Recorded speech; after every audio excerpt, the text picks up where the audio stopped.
ওম ভগবতে ভাস্করায় নমঃ। দর্শক ভাই বোন, বন্ধুরা, মায়েরা, আমরা জানি 12 মাসের 12 নাম আমরা ভগবান ভাস্করের কৃপালাভে প্রাপ্ত করেছি। আজ আমরা চর্চার বিষয়বস্তু করব অগ্রহায়ণ মাস। এই অগ্রহায়ণ মাসে সূর্যের নাম অংশুমান। তাকে আমরা অংশুমান সূর্যরূপে জানি। তার পূজা ধ্যান করতে গেলে নিজের মনোবাঞ্ছিত ফল প্রাপ্ত হয়। এই হলো ভগবান ভাস্কর অংশুমানের ছবি। তো অংশুমানের মনন পূজন ধ্যান করতে গেলে তার ধ্যানে আছে অথাংশু কাশ্যপার স্তর্কং ঋত সেনাস্থ অর্থ উর্বশী বিদ্যুতশ্চক্র মহাশঙ্খং সহমাসং নয়ন্তামি সদা বিদ্রাবনরত জগৎমঙ্গল দীপকং মুনীন্দ্র নিবহন্তুস্ত ভূত্যাদির সুবর্ব বেনম্যম। অর্থাৎ অগ্রহায়ণ মাসে বা মার্গশীর্ষ মাসে ভগবান সূর্যদেব কাশ্যপ ঋষি, উর্বশী অপ্সরা, ঋতসেন নামক গন্ধর্ব, মহাশঙ্খ নাগ, তার্ক্ষ নামক যক্ষ ও বিদ্যুৎ চক্র রাক্ষসের সাথে নিজ রথে সঞ্চরণ করেন। তমরাশি অরিত্রী অর্থাৎ শত্রু দমনকারী সমগ্র বিশ্বচরাচরের মঙ্গলদায়ক মুনিবৃন্দের নিত্য উপাস্য ভগবান অংশুমালে আমাদের সদা ঐশ্বর্য প্রদান করুক, এই আমি কামনা করি। অংশুমান আদিত্য হরিদর্ণ অর্থাৎ সবুজ ও নয়সহস্র কিরণে তাপ প্রদান করেন।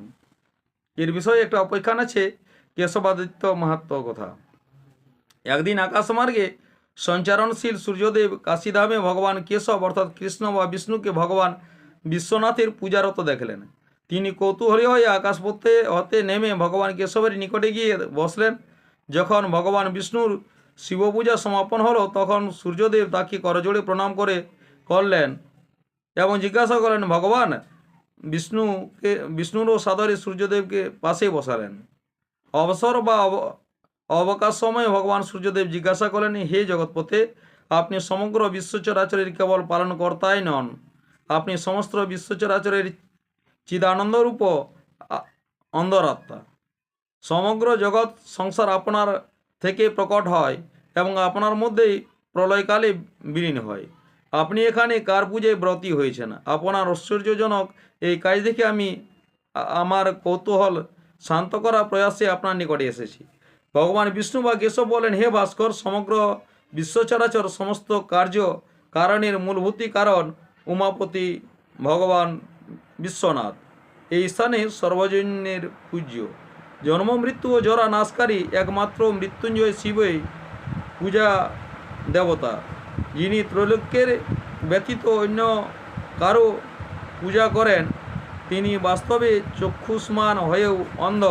এখানে ভগবান শিবের শিববিগ্রহের পূজা করে মানুষ ধর্ম, অর্থ, কাম, মোক্ষ প্রতিটি 4 পুরুষার্থ সহজে লাভ করেন।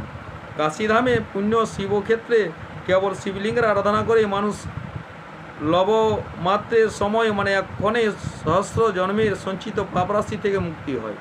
ন লিঙ্গারাধনং পুণ্যং ত্রিশুং লোকেশ চাপরম সর্বতীর্থাভিষেকং সল্লিঙ্গ স্নানং সেবনাথ। অর্থাৎ হে সূর্যদেব, শিবলিঙ্গের আরাধনায় অপেক্ষায় ত্রিলোক্য অধিক পুণ্য কিছুতেই নেয় এবং শিবাভিষেক জলের সেবনে সর্বতীর্থ স্নানের ফলপ্রাপ্তি ঘটে। তুমি স্বীয় তেজ বৃদ্ধিকারী মহেশ্বরের পূজা অর্চনা করেন। ভগবান বিষ্ণু এই অনুজ্ঞায় ভগবান সূর্যদেব স্ফটিকের শিবলিঙ্গ নির্মাণ করে পূজা আরম্ভ করলেন এবং তদ্বিধ আজও সূর্যদেব কেশবের গুরুজ্ঞান সম্মান করে তার উত্তর দিশায় অবস্থান করেন। এই কারণে কাশীধামে তিনি কেশবাদিত্য নামে সমধিক প্রসিদ্ধ। কাশীধামে তিনি নিজ ভক্তদের মনের তমসা বা কালিমা দূর করেন এবং ভক্তদের পূজার সন্তুষ্ট হয়ে তাদের মনস্কামনা পূর্ণ করেন। শ্রেষ্ঠ মানব কাশীধামে ভগবান কেশবাদিত্যের আরাধনা করে সেই জ্ঞান প্রাপ্ত করেন যা মোক্ষের দিগদর্শনকারী হয়। তো দর্শক ভাই বোন, বন্ধু এবং মায়ের কাছে বিশেষ আগ্রহ, যারা কেবল ভিডিওটি দেখছেন এখন তো চ্যানেল সাবস্ক্রাইব করেন নাই, please subscribe my channel, like and share, আর নিজের ভালোবাসা কমেন্টে জরুর জানাবেন। ওম ভগবতে ভাস্করায়।